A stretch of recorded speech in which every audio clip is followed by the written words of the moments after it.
Senhor Jesus esteja sobre você, sobre a sua vida, sobre nós nesta noite que estamos aqui para compartilhar a palavra do Senhor. Amém? Amém.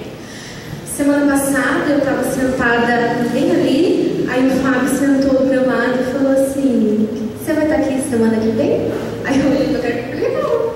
Ele falou assim: então tá bom, você que prega. Aí eu, pronto. E daí essa semana eu teve uma noite que eu não consegui dormir, até quarta-feira eu não tinha ainda a palavra, e de quinta para sexta, era 2 horas da manhã, eu perdi o sono, e daí eu falei assim: meu Deus, por que eu não estou conseguindo dormir, né? Eu preciso acordar cedo, Senhor. Aí o Espírito Santo veio e falou assim: você já sabe o que você vai pregar? Eu falei: meu Deus, não, eu não sei o que eu vou pregar. O que eu vou pregar, Jesus?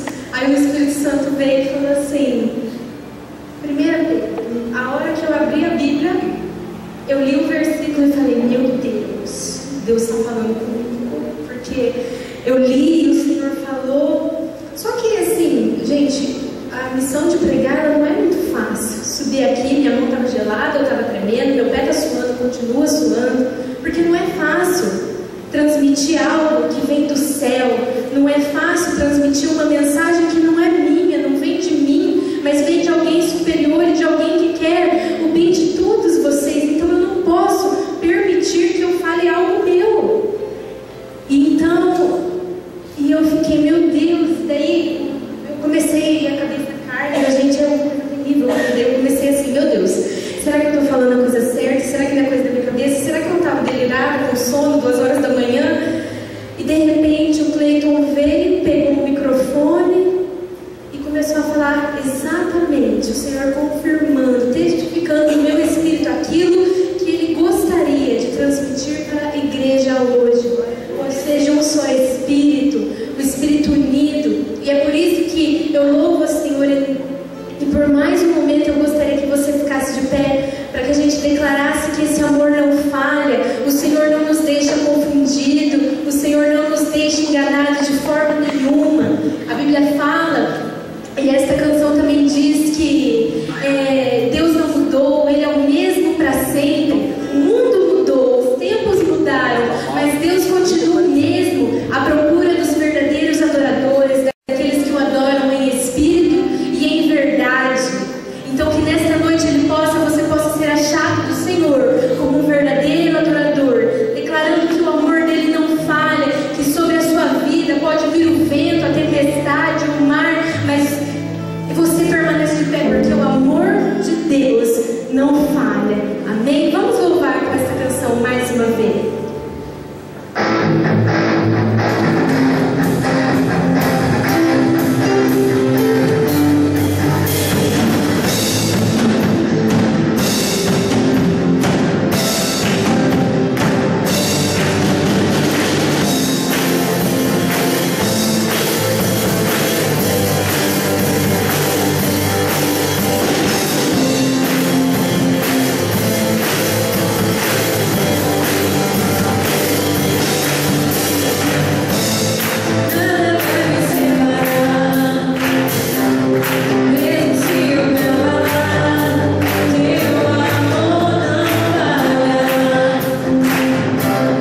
Amados, todas as vezes que alguém me chama para pregar, eu nunca consigo enxergar na Bíblia uma palavra de talvez prosperidade, talvez o Senhor sempre me traz uma palavra de exortação. E como todos sabem, antes de nós subirmos aqui e transmitir a palavra, ela fala conosco, ou seja, então todas as vezes eu sou exortada. Todas as vezes o Espírito Santo pega o martelo santo e quebra eu em pedacinho. Então, ele fez isso comigo e eu tô só sendo uma boca, gente. A culpa não é minha. Nesta noite eu queria que vocês abrissem as Bíblias no livro de 1 Pedro, ou na carta de 1 Pedro, no capítulo 5, no verso 5. Antes de Pedro escrever o versículo 5, aqui ele antecipa, escrevendo aos presbíteros que não hajam como dominadores, pensando que o rebanho é deles, mas que eles hajam como exemplo para as pessoas. E logo depois ele vem no versículo 5, dizendo assim para nós: da mesma forma, ou seja, da mesma forma que eu exortei os presbíteros, eu exorto vocês, jovens, sujeitem-se aos mais velhos. Sejam todos humildes, uns para com os outros. Por quê? Porque Deus se opõe aos orgulhosos, mas concede graça aos humildes. Versículo 6. Portanto, antes desse portanto, ou mas, então sujeitem-se aos mais velhos. Sujeitem-se. O que é se sujeitar? É se colocar debaixo da autoridade, é obedecer, é acatar uma correção, é acatar um conselho, sujeitar-se, obedecer talvez uma ordem que para você não é certo, sujeitar-se aos mais velhos. Quem são esses mais velhos? Talvez o seu patrão, talvez os seus pais, com certeza os seus pais, pastor, líderes de grupo. Então, da mesma forma, jovens, da mesma forma que eu exorto os presbíteros para que eles sejam exemplo, jovens, ele exorta a vocês a se sujeitarem aos mais velhos. Sejam todos humildes. Ou seja, o que é a humildade? Gente, humildade não é andar de chinelinho de dedo, andar com pano de saco na cabeça, colocar a cinza e falar, fiz voto de humilhação. Isso não é humildade. Humildade não é o que vocês veem, mas é o que está dentro de nós. Isso é humildade, porque muitas vezes eu posso ter uma aparência humilde, mas por dentro ter um coração soberbo, um coração altivo, que tudo que eu faço, tudo que eu tenho está certo, tudo que eu coloco, tudo que eu julgo, a minha verdade, o meu direito, é tudo meu. Então, às vezes a pessoa pode até ter uma aparência mais simples, mas por dentro não passa de uma soberba. E o que é logo após que ele fala assim, sejam todos humildes, uns para com os outros. Ou seja, humildade, eu considero o meu irmão melhor. Isso é difícil, e nós temos um padrão de comportamento. Isso aqui Pedro não tirou da cabeça dele e foi falando. Ele falou isso porque ele tinha um padrão, ele conheceu alguém dessa forma, e ele conheceu alguém com esse padrão, então ele afirmou com propriedade aqui, ele disse, sejam todos humildes. Ele não falou assim, olha, se der, você seja humilde. Ele falou, não, sejam todos humildes, uns para com os outros. Por que você tem que ser humilde? Porque Deus se opõe aos orgulhosos. Em outras versões, Deus resiste aos soberbos, mas, porém, concede graça aos humildes. O que é resistir? É não ceder. É não ceder. Você é soberbo, você está orando e Deus está de costa para você. Será que você tem as suas orações muitas vezes não ouvidas?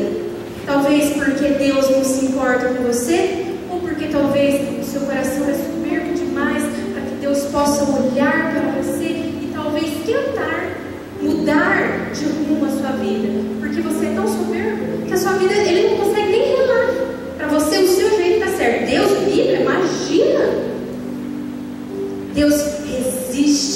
aos soberbos. E Pedro falou isso com uma propriedade porque ele tinha um padrão. Ele conheceu alguém tão humilde, que ele falou, não, e nós seguimos esse padrão. Ou seja, nós dizemos que seguimos esse padrão. Nós dizemos que nós somos cristãos. O que significa cristãos? Significa que nós somos seguidores dos ensinamentos de Cristo. Ou seja, pequenos cristos. Mas se eu digo que eu sou seguidor de um ensinamento, de um comportamento, eu tenho que trilhar no mesmo caminho daquele que eu digo que eu sigo. E qual que foi o caminho que o nosso Mestre, o nosso Senhor, trilhou? O da humilhação. Ele sendo tudo, tendo toda a sua glória, sentado na direita de Deus Pai Todo-Poderoso, ele se esvaziou de si mesmo até a morte de cruz. Não era necessário esse sacrifício, não era necessário que ele se humilhasse, que ele se sujeitasse ao seu pecado, ao meu pecado. Não era necessário, mas ele se humilhou.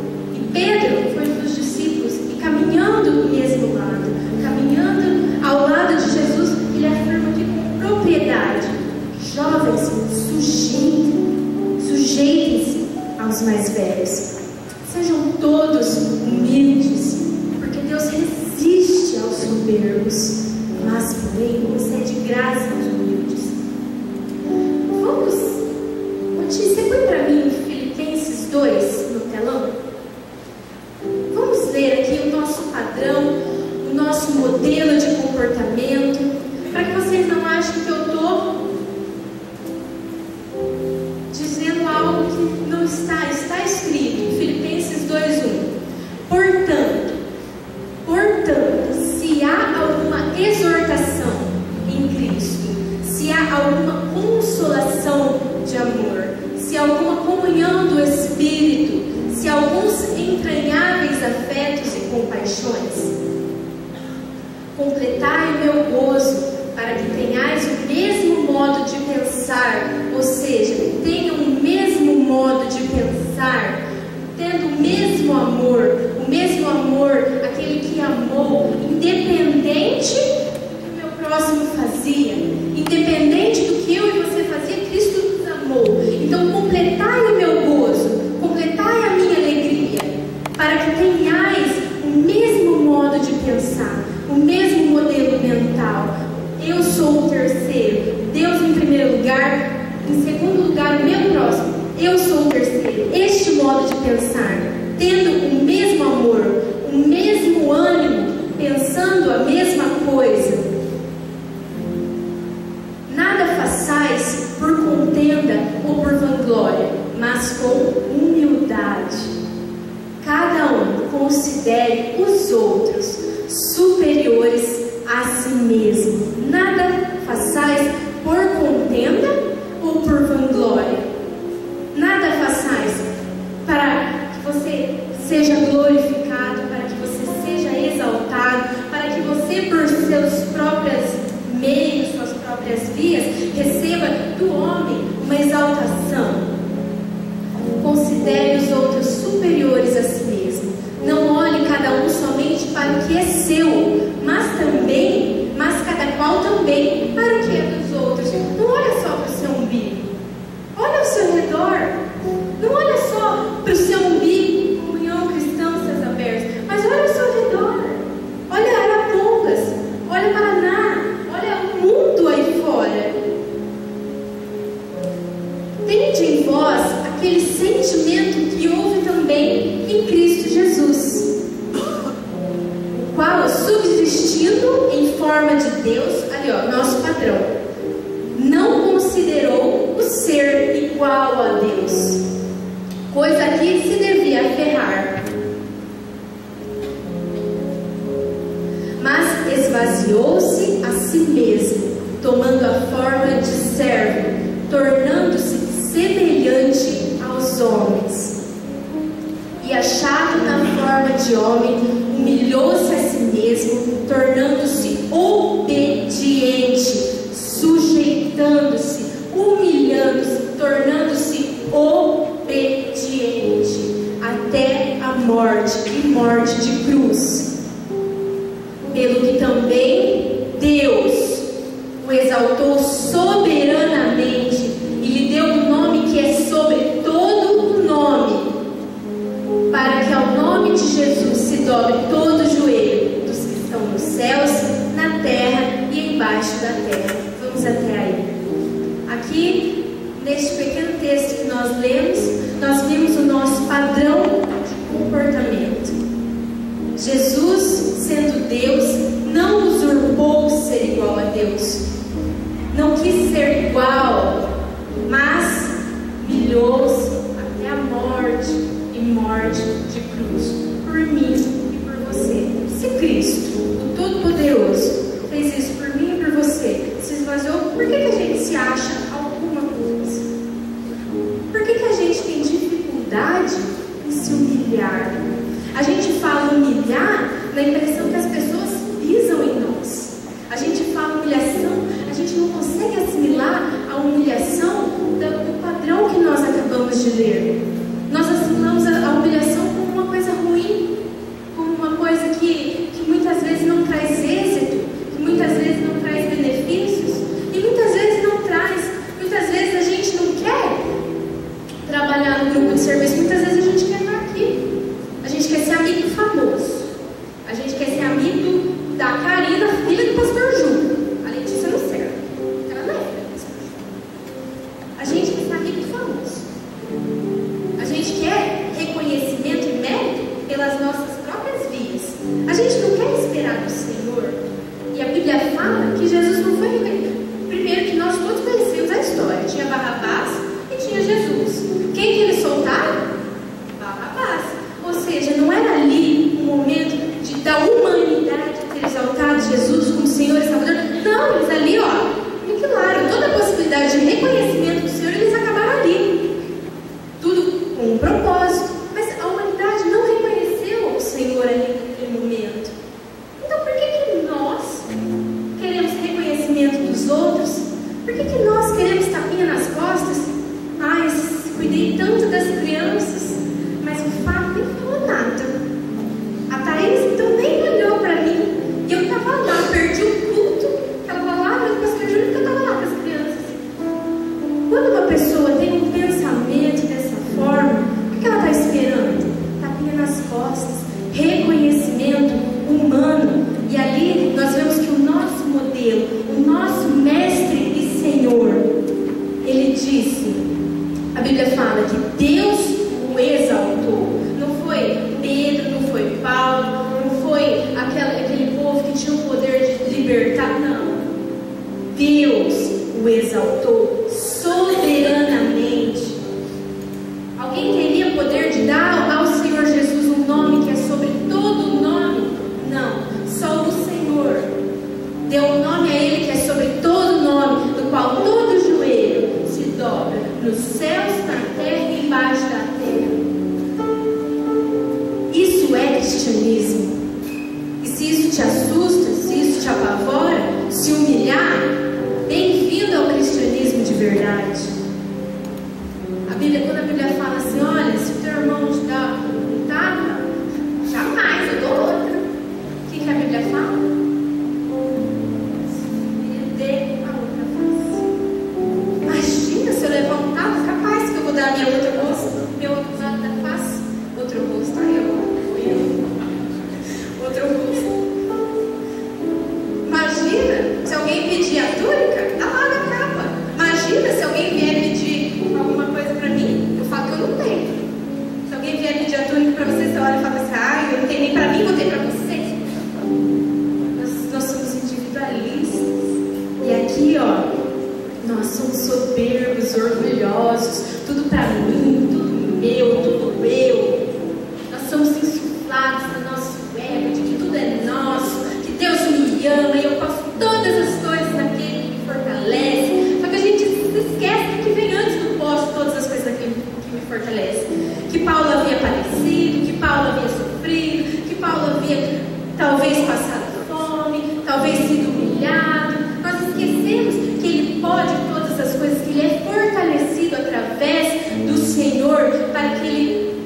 para que ele se humilhe. A gente só acha que a gente é filho de Deus, rei da cocada preta, rainha da cocada preta, e que todo mundo tem que me servir, porque eu sou filha do rei. Só que uma notícia: o filho do rei, o primogênito, não usurpou ser igual a Deus. Então, por que nós, que antes éramos bastardos, antes nós não tínhamos direito a conviver no reino dos céus, nós não tínhamos direito a sermos cidadãos dos céus, cidadãos, acho que é isso, né? Nós não tínhamos esse direito. Cristo foi lá como primogênito, nos trouxe, nos tirou do império das trevas e nos transportou. Ou seja, quando a Bíblia usa esse termo transportar, eu estava num lugar e alguém me tirou. Eu não fui com as minhas pernas. A Bíblia não fala assim, olha, ele estava no império das trevas e a humanidade toda foi andando com a sua própria vontade, com o seu querer. Não, transportou para o reino do seu Filho amado, para o reino do seu amor. Então, por que nós achamos que dentro de nós temos algo de bom, que as pessoas precisam nos servir, e que sua mãe e seu pai, esses não sabem de nada. Esses, quando eu falo, eles têm que abaixar a bola, porque eles não vivem na minha época, eles não sabem aquilo que eu passo. Você já tentou se aproximar para contar aquilo que você passa, para talvez eles pensarem em te ajudar? Amados, os tempos mudaram, mas os conflitos internos que nós vivemos são os mesmos. Os pais de vocês já tiveram a idade de vocês, 19, 20, tá bom que agora eles estão 50, 60, mas eles continuam sabendo o que é viver na idade de vocês. Por que nós temos tanta dificuldade de ouvir quando a mãe fala assim, olha filho, pega uma blusa que vai esfriar, a China nem sabe de nada, o calor que está fazendo, de repente você volta para casa batendo queixo. Por quê? Porque ela tem experiência naquilo que ela viveu. E é por isso que quando Pedro fala assim, olha, da mesma forma, jovens, sujeitem-se aos mais velhos. Quando o seu pastor fala, filho, eu acho que não é essa mulher que Deus tem preparado para você, não é esse homem, não é esse. Você vai lá e fala assim, isso aí não sabe de nada, não sabe quanto ela me ama, ele não sabe quanto ele me ama, quanto nós somos apaixonados um pelo outro. Daqui 3 meses, qual que é a história? Gabinete pastoral, você chorando, com a boca desse tamanho, o pastor querendo olhar para sua cara e falar, tá vendo? Eu te avisei, mas ele olha para sua cara e fala, filho amado, Deus vai te restaurar, porque ele não pode olhar para sua cara e te enfiar um soco e falar assim, olha, eu te avisei, eu falei para você não fazer. Ele não pode, ele te ama. Mas é isso, é por isso que ele afirma. Por que nós sofremos tanto, sendo que Deus ele nos dá a possibilidade de curvar as dificuldades? Ele disse que estaria conosco, ele disse que estaria comigo, com você, e ele está. O verbo vivo se fez carne, a palavra de Deus se fez carne, vivenciou tudo que está escrito aqui, para que eu e você fôssemos privados de muitas coisas, que nós vamos lá e cata as provas, as lutas com a nossa própria mão, e vive porque a gente quer viver, não é porque Deus coloca, Deus está me provando. Existe isso, irmãos. Deus ele prova o coração, mas existem coisas que ele não está interessado em te provar para ver se você vai aguentar ficar sem transar com sua namorada ou com seu namorado. Ele não tem esse interesse de te dar um namoro de 5, 6 anos e falar, vamos ver se esse filho vai. Ele não tem interesse nisso porque ele te conhece. Ele não está interessado nesse tipo de provações. Ele não está interessado nesse tipo de coisas. Então talvez não fique achando que porque o fato da sua faculdade não está dando certo, ou talvez alguma coisa que você queria muito não está dando certo, não coloque a culpa em Deus. Porque muitas vezes você não conseguiu, não teve a humildade de se sujeitar debaixo de uma experiência de alguém mais velho que já vivenciou. Os nossos pastores falam, não é porque eles têm boca não, é porque eles já vivenciaram uma experiência que pode construir uma história diferente para nós. Se não fosse por isso, eles não precisavam estar aqui. Eles não precisavam testemunhar o que eles vivenciaram. se eles testemunham, se eles falam, é para que você não sofra da mesma forma que eles sofreram. Se teu pai e tua mãe falam, é porque ele não quer que você sofra da mesma forma que eles sofreram. Deus se opõe aos orgulhosos, mas concede graça aos humildes. Ele sustenta o humilde e é de graça. Você não precisa se matar. A única coisa que você precisa fazer é não endurecer o coração, não encher o coração de orgulho. É a única coisa que precisa ser feita para que Ele conceda a você graça, conceda o favor. Ele está pronto. Deus é um Pai pronto para abençoar. Quando Cleiton falou que ele tinha preparado, mas o dia dele foi incrível porque nada deu certo. Gente, então peraí, quem que preparou um dia incrível para ele? Se o que ele planejou para ele não deu certo e mesmo assim foi incrível, Deus tem um futuro reservado para nós, um ministério frutífero, um casamento abençoado, filhos abençoados. Ai, mas Deus me livre, filhos. Hoje você fala isso aos 20 anos. Você fala que você não quer filho, mas e aos 30? A hora que você vê que você vai ficar vendo, na hora que você olhar no espelho e ver que as rugas vão começar a aparecer, você olhar e aparecer a primeira, você vai falando assim: ah, eu acho que eu preciso de um filho para me fazer companhia. Hoje você não pensa dessa forma. Por quê? Porque além de você ser jovem, com todo gás e todo ânimo, e você sabe tudo, a sua alma é eterna. E para ela, isso aqui, ó, essa matéria nunca vai acabar. Filho, Deus me livre. Só que Deus reserva filhos abençoados, filhos que façam o reino de Deus crescer através de uma maturidade que Ele vai te capacitar para você educá-los. Um casamento abençoado, Deus não se agrada nessa brigaiada. Ai, a gente bem tapas e beijos. Não existe isso. Dentro da casa onde vivem duas pessoas que se dizem seguidoras dos ensinamentos de Cristo, não existe essa brigalhada. Por quê? Por que as pessoas brigam? Por que as pessoas discutem? Por que você discute com o seu próximo? Porque ele discordou do seu ponto de vista. Ou porque você e ele divergem da mesma coisa. Por que existem as brigas? Porque vocês não concordam. Mas espera aí, Jesus também não concordava com o que a gente fazia. Só que mesmo assim ele começou a brigar com a gente? Ai, olha, você está fazendo isso errado. Pelo amor de Deus. Ai, eu acho que eu não estou. Não, você está. Não, eu acho que eu não estou. Não, peraí, mas eu sou Jesus. Você não é nada. Não, de forma nenhuma. Ele simplesmente falou: olha, ele está fazendo errado, mas eu vou lá na cruz, eu vou pagar, vou ficar quietinho. Por que a gente não quer perder o nosso direito? Por que a gente não quer perder a nossa vez? Por que a gente tem tanta dificuldade em abrir mão? Talvez pela felicidade do outro. Quando eu e o Thiago quando nós casamos, o pastor Júlio perguntou para nós: por que você está casando? E daí eu olhei e falei: estou casando para fazer o Thiago feliz. E ele, da mesma forma, ele falou: estou casando para fazer Letícia feliz. Ou seja, então se ele vai me fazer feliz, ele vai abrir mão da verdade dele, da opinião, ele vai abrir mão do direito dele, assim como eu, muitas vezes. Aquilo que para mim é certo, para ele não é. Para evitar uma discussão, o que a gente faz? Briga, sai soco, rola, tira, porrada, não. Amém. Vai ser assim. E é assim que funciona. Não somente num relacionamento conjugal, mas num relacionamento com seu pai, com sua mãe. Por que você e sua mãe vivem em pé de guerra, moça? Porque você não quer lavar a louça? Porque você não quer ajudar ela a ir para casa? Será que isso precisa ser uma coisa que ela precisa brigar com você? Ela não está fazendo isso para te fazer de empregado. Ela não manda você limpar a casa, lavar a louça para te fazer de empregado. Mas é que ela quer te preparar para o futuro que te reserva como mãe, como esposa. E você, homem, por que o seu pai briga tanto com você para ir trabalhar?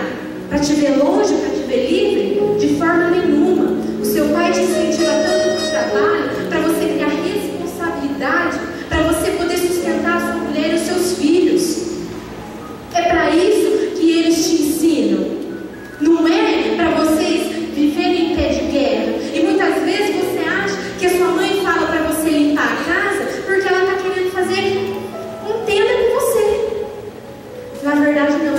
te preparar, porque talvez ela nunca foi ensinada, ela nunca foi incentivada, e ela sabe o quanto ela sofreu para aprender, e ela aprendeu as duras penas, e ela não quer que você repita a mesma história que ela. E você, homem, seu pai sabe o quanto foi difícil, dia após dia, ver você pedindo alguma coisa que ele não pôde te dar, e ele sabe o quanto isso foi sofrido, o quanto isso foi dolorido para ele ouvir, e por que ele insiste tanto para que você levante cedo, vá trabalhar, estude, faça um curso técnico, faça qualquer coisa, mas faça. Por que ele insiste tanto para isso? Para que você não ouça um dia seu filho olhando e falando: pai, eu quero um brinquedo, e você olha para a cara dele e fala: mas eu não posso dar. Porque eu acredito que para um pai e uma mãe isso corta o coração, não ter condição de oferecer para o filho algo bom. Então é por isso, então nós temos dificuldade, porque nós não conseguimos, nós olhamos somente o que está à nossa volta, somente os nossos planos, os nossos projetos, e é assim, jovem, e é assim que funciona. Não adianta a gente falar que não, você é diferente, não, é assim que funciona. É por isso que muitas vezes nós sofremos, é por isso que nós temos dificuldade de nos humilharmos debaixo da autoridade de Deus, porque não é do nosso jeito, ali não está o meu jeito. Na vontade de Deus não existe o meu querer. Ele pode até considerar uma vontade, um desejo, mas se ele olhar e falar: olha, isso não está alinhado com o que eu penso para você, a resposta é não. Senhor, eu quero fazer faculdade de medicina, e Deus sabe o que vai dar lá no futuro. E você ora, chora, não passa no vestibular, e a resposta para você é não. A Deus me ama. Senhor, eu quero casar com ela, mas Deus sabe que ali na frente ela vai te desviar do caminho. Então ele olha para você e fala: não. O que você faz? Se rebela, Deus não te ama. Muitas vezes você nem permanece. Muitas vezes no outro culto você nem olha para a cara do pastor que te falou, porque Deus, você está tão desnorteado que você não consegue pegar, né, a Bíblia e colocar a cabeça no lugar e falar: não, Senhor, fala comigo. Não. Aí o Senhor envia um anjo para falar com você, e você olha e fala assim: ele não quer a minha felicidade, ele não está interessado no meu bem-estar, esse pastor não sabe o que ele está falando. Aí você vem, você vira a cara para ele, senta no banco, finge que ele nem existe, porque ele falou não para você. E muitas vezes ele só está sendo canal de Deus, ou seja, não é ele que fala não, é Deus. Versículo 6 diz assim: portanto, humilhem-se debaixo da poderosa mão de Deus, para que Ele os exalte no tempo devido. Humilhem-se, sujeitem-se debaixo da poderosa mão de Deus. Ele que libera destino, Ele que desencadeia caminhos na sua vida.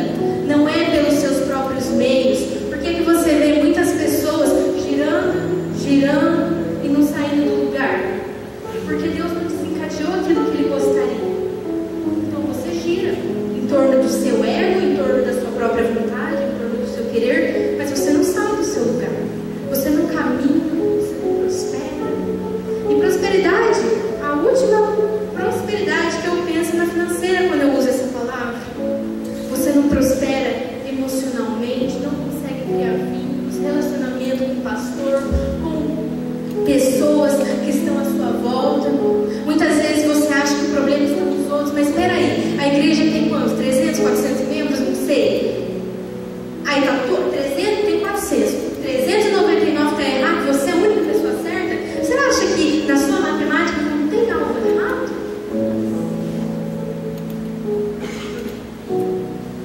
Humilhem-se, portanto, debaixo da poderosa mão de Deus, para que no tempo oportuno Ele vos exalte.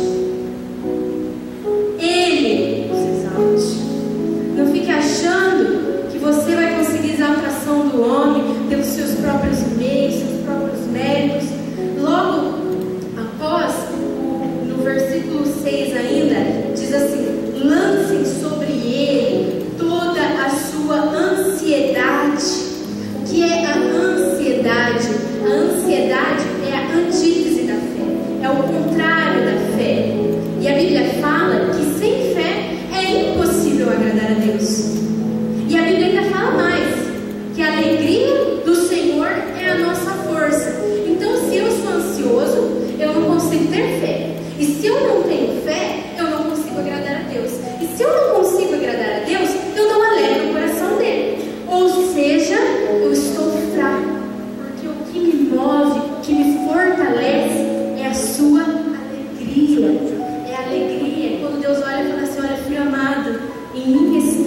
Em você está o meu prazer. Então, às vezes, nós não conseguimos sair do lugar porque nós somos ansiosos demais.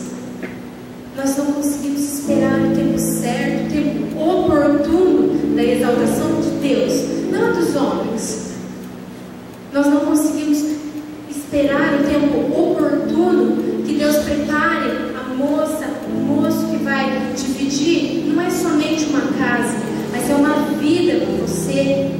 Nós não conseguimos esperar o tempo certo de Deus providenciar um trabalho. Nós não queremos começar ganhando meio salário, nós queremos já entrar ganhando 10 mil. E para isso a gente usa os nossos próprios métodos.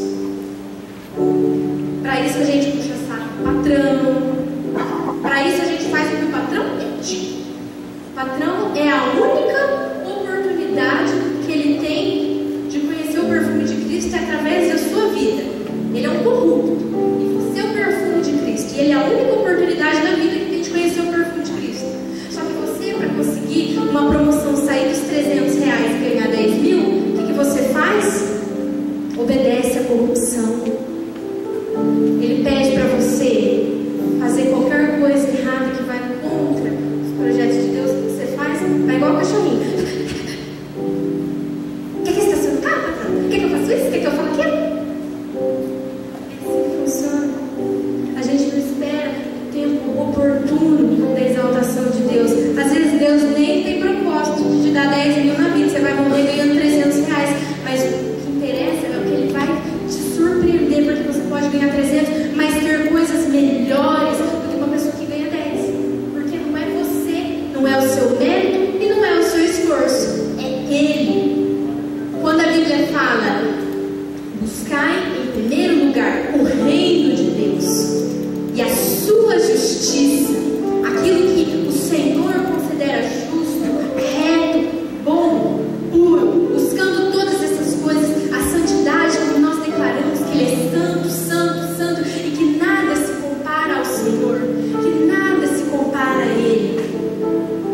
Assim como nós declaramos isso, e nós sabemos, através dos ensinamentos que nós tivemos, que nós devemos nos assemelhar a Ele, que nós devemos nos santificar, é dessa forma que nós temos que procurar caminhar, através da santidade.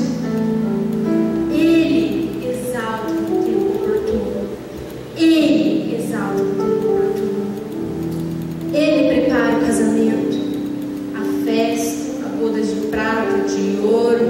Eu não sei o que vem depois disso, mas Ele prepara tudo. Se antes de você pensar em beijar a pessoa que você tem na frente, você dobrar os seus joelhos e falar: Senhor, é isso. Eu me sujeito à sua autoridade. Eu me sujeito à sua vontade. Eu obedeço ao que o Senhor quer. Aí Ele olha para sua cara e fala: não, filho, então você lança sobre ele a sua ansiedade. Porque não é fácil ouvir não. Ninguém gosta de ouvir não. Não adianta a gente ser hipócrita e falar assim: ah, eu gosto de ouvir não. Não, ninguém gosta. Então quando Ele diz não, você lança sobre ele a sua ansiedade. Porque Ele tem cuidado de vós. Ele tem cuidado de vós. Ele é o Pai que cuida. Hoje nós lemos no grupo: Ele é Abba, Pai. Nós podemos ter acesso e chamá-lo de Abba, Pai. Paizinho. Paizinho. Nós podemos ter um relacionamento com Deus tão poderoso, assim como nós nos relacionamos com o Pai. Abraçá-lo, pedir orientações. Aí aqui no versículo 8 diz assim: estejam alertas e vigiem. O diabo, o inimigo de vocês, anda ao redor como um leão, rugindo e procurando a quem possa devorar. Resistam-lhe. O diabo, ele não precisa de uma porta, ele precisa de uma brecha. E qual que é a brecha que ele usa para entrar na sua vida? A ansiedade, o desejo de quero do meu jeito, e agora, e o que Deus faz, não importa. Aí você vai e de repente, a hora que você vê, você já trocou o pé, a mão, a cabeça, você já não sabe mais o que está em ordem, porque você não conseguiu resistir. Resistam-lhe, permanecendo firmes na fé. A ansiedade é a antítese contrário da fé. Então aqui ele fala: resistam, permaneçam firmes na fé, crendo que o Senhor tem algo muito maior e melhor. Permaneçam firmes. Resistam ao diabo. Resistam, ele não precisa da porta escancarada. Uma brechinha que você der através da ansiedade, a ansiedade de querer o noivo, a noiva, de querer o trabalho, de você não aguenta mais ganhar pouco e andar a pé. Aí você vai lá na garagem, o cara fala: não, eu faço bem nada aqui pra você paga lá 100 anos de 600 e tá tudo certo. Você vai fazer um financiamento de 600 e você ganha 650. Só aí você já se enrolou, porque o seu dízimo, se você ganha 600, é 60. Se você ganha 650 e tem 600 reais do seu orçamento comprometido com um carro, você já não vai poder dar o dízimo. A não ser que você faça igual o Paulo falou, vai pegando o limite do cheque especial. Mas aí, meu filho, aí você sai, entra na bola de neve e chuta e tchau. É assim que funciona. Aí nós vamos lá naquela ansiedade, o carro zero e tal. Nós só temos dinheiro da parcela. 50 é da gasolina. Só vai na igreja pra ver o irmãozinho, irmão. Quer uma carona? Aí vai, pega, dá uma carona. De repente o carro morre no meio da rua e você fala assim: ah, o que será que é? Ai, tem um tranco aqui. Aí o carro não pega. Aí a hora que você vê, ai, cara, você comprou um carro com o motor quase fundido. Você foi numa garagem, o cara falou que fazia um bem bolado lá pra você, que não precisava de dar entrada, não precisava de avaria, não precisava de nada.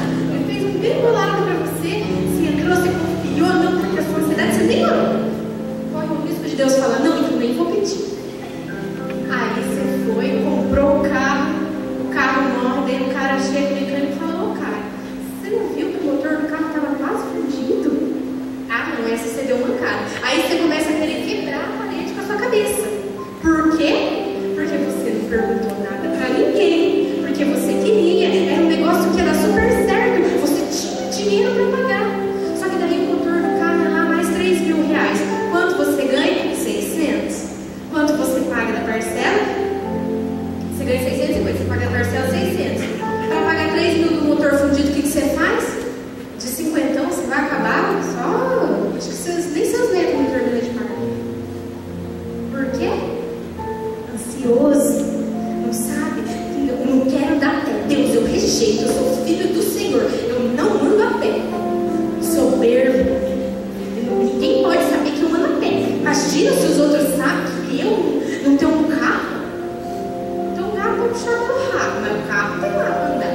Você vai ter que empurrar. Não, fica a pé que é mais garantido. O seu corpo já pesa alguma coisa, você ainda vai ter que empurrar o seu e o carro? Não, né? Não dá. Isso aí nós temos que orar, entregar na mão de Deus. Senhor, eu lanço sobre ti essa ansiedade. E a Bíblia fala que, lançando sobre ele a ansiedade, ele cuida de nós. Aí de repente, aí já colocamos a outra situação da pessoa que lança ansiedade e espera o milagre do Senhor. Ela ganha 650 e de repente, do nada, alguém olha e fala assim: olha, eu tenho um negócio muito bom para você e você vai pagar só 5 anos de 200 reais. Aí já começa a ficar mais interessante. 200 reais apenas você vai pagar 5 anos. Ó, aqui está a garantia, tudo certo. Acabei de fazer o motor do carro, você não vai ter problema, é só botar gasolina e andar. Aí você vai, dobra o seu joelho: Senhor, será que esse é o plano, é o propósito, é o projeto do Senhor para minha vida? Esse carro faz parte?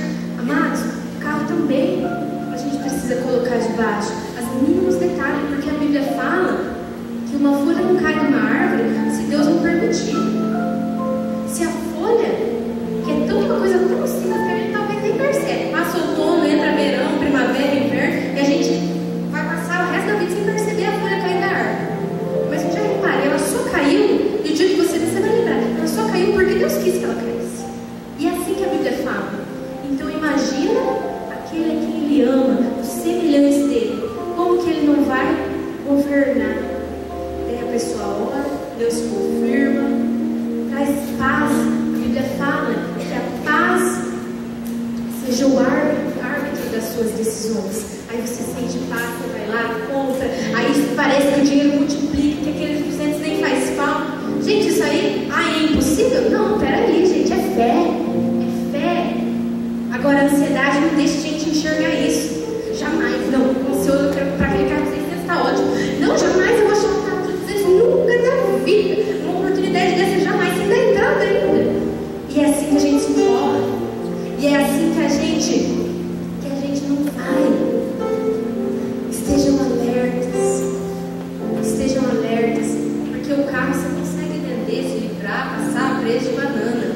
Mas um filho não.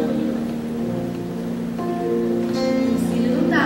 E daí? Você ficou tão ansioso para namorar, o pastor falou, você não vai aguentar, porque você tem 15, ela tem 13. Para ela casar, ela precisa de mais 5 anos. Não, pastor, a gente aguenta. A gente aguenta. 5 anos? Nossa, passa rápido. Aí, de repente, 3 meses, não cabe 3. Ô, pastor, tá grávida, vou ter que casar. E daí? O carro você se livra, filho. Mas a criança, essa aí não dá pra você jogar no lixo. Nem comer, igual o cachorro faz quando nasce. Você vai ter que criar. Você vai ter que criar pro resto da vida. Você tá aqui? Eu tenho 19, minha mãe me criou 19 anos. Aí aquela benção que eu me levar pra casa dele. Então agora me cuida. Mas é pro resto da vida. É pro resto da vida. Ela liga e pergunta se tá tudo bem. Mas eu fiquei bem com saudade. É assim que funciona. É pro resto da vida. E daí, o que você vai fazer? Se essa consequência devido a você dar filhos são herança e bênção do Senhor. Mas quando vindas no momento certo, preparado. Não quando de repente acontece, a menina tem 13 anos, não pode nem trabalhar, diante da lei lá, não pode nem trabalhar. E você tem 15, você ainda também não pode, tá? De menor aprendiz. Vai ter que bater massa para pedreiro, para poder sustentar a criança. Aí, você sabe o que vai acontecer? Você não vai conseguir estudar, você não vai conseguir progredir, você vai bater massa para pedreiro pro resto da vida. Por quê? Porque daí você já não fez mais um, mas você já tá no terceiro. Aí você vai apelar pra bolsa miséria, bolsa leite. É assim que funciona. É bolsa miséria. Mas é assim que funciona. Isso tudo decorrente do quê? Da sua ansiedade. Tudo porque você não pôde esperar 5 anos. Gente, o que é 5 anos? O que são 5 anos? Eu acredito que 5 anos são 60 meses que passam assim. E por último, eu estou encerrando, gente. Eu sei que eu falo, estou encerrando. E passando pelos mesmos, sabendo que os irmãos que você tem em todo o mundo estão passando pelos mesmos sofrimentos. Ou seja, não pense você que você é o único que sofre porque o namorado terminou com você. Não pense você que é a única que sofre porque tem que lavar a louça, tem que varrer a casa, não pode sair se você não limpar a casa. Não pense você que você é o único que sofre. Porque a Bíblia fala aqui, sabendo que os irmãos que você tem em todo mundo, quando a Bíblia fala todo mundo, ela não quer abranger a poucos, ela abrange o mundo todo, estão passando pelos mesmos sofrimentos, ou às vezes piores, porque talvez não tenham o que comer, não tenham o que vestir. Você ainda tem. Você ainda tem comida, roupa lavada, quer sair de casa ainda.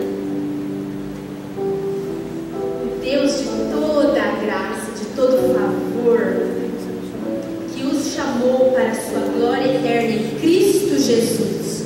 Nós não somos chamados para isso aqui, para essa matéria, para essa terra. Nós somos chamados para a glória em Cristo Jesus. Depois de terem sofrido durante um pouco de tempo, ou seja, os 80 anos que você vai viver aqui é um sofrimento de um pouco de tempo. Depois de terem sofrido durante um pouco de tempo, os restaurará, os confirmará, lhe dará forças e porá sobre os firmes alicerces. Ou seja, vale a pena sofrer um pouquinho, ouvir um não, vale a pena receber às vezes uma chacoalhada, vale a pena às vezes perder o direito, porque aqui ele fala que ele nos dará forças e nos colocará sobre firmes alicerces. Então pode vir o mar mais enfurecido que for, que não vai desmanchar a minha casinha, porque ela não foi construída, não é um castelinho feito de areia, mas ela é uma casa firme, estruturada na rocha. E é por isso que nós precisamos nos sublinhar, nos sujeitarmos às autoridades, aos mais velhos,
somente a Ele seja o poder para todo sempre. Não queira poder no mundo. Não queira ter nas suas mãos o controle da sua vida. Deixa que Ele governe, porque Ele sabe o que é melhor. A Ele, somente, a mais ninguém, o poder de tudo. No hebraico, tudo é tudo. O poder de tudo. O poder da minha vida, o poder da sua vida, o poder de tudo. Somente a Ele. Eu gostaria que você ficasse de pé, para que neste momento, se você entendeu esta palavra e gostaria de fazer uma oração dizendo que você entrega tudo a Ele, o governo da sua vida, que você entrega o destino da sua história, é neste propósito que eu vou orar. Você não precisa vir à frente, basta você colocar o seu coração, quebrantar o seu coração diante do Senhor e dizer: Pai, até aqui eu tenho sido ansioso, até aqui eu tenho estado de acordo com os padrões que eu gostaria, mas não de acordo com os padrões que o Senhor tem para mim. E nesta noite eu abro mão para que o Senhor governe. Diga a Ele: reina em mim, venha com o teu reino, seja feita a tua vontade. Venha, Senhor, através do teu poder, através da tua palavra.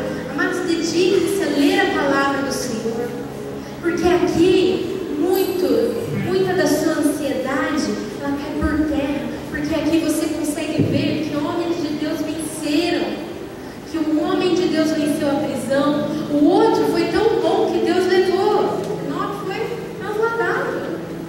Aqui nós conseguimos ter fé mediante a esta palavra, porque nós conseguimos crer que o Senhor aguarda e reserva algo muito melhor e maior do que aquilo que nós possamos imaginar. Cante com o coração esta canção, entregue a Ele, depois nós vamos orar, encerrando, amém?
e do não à carne, do não às suas antigas práticas. Ah, Senhor, em nome de Jesus, eu peço que o Senhor fortaleça e revista cada um com a armadura